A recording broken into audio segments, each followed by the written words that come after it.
একটা দেশ কতটা দুর্নীতিগ্রস্ত হইলেছে, দেশের রাষ্ট্রপ্রধান থেকে শুরু করে ইউনিয়ন পর্যায়ের নেতা যারা সরকারি কর্মকর্তা কিন্তু ছিলেন সবাই পলাতক।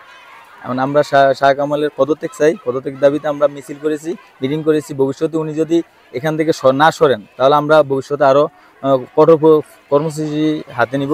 আমরা যেহেতু সরকারের পদত্যাগ করেছি, এখন আমরা শাহ কামালের পদত্যাগ চাই, কারণ এটা আমাদের দাবি।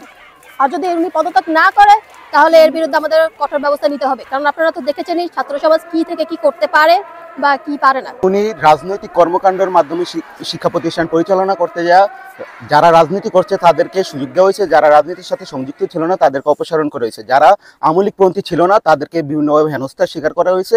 এমনকি এই রাজনৈতিক প্রভাবের কারণে শিক্ষার কাঠামোগত মান অনেক কমে গেছে আগের তুলনায়।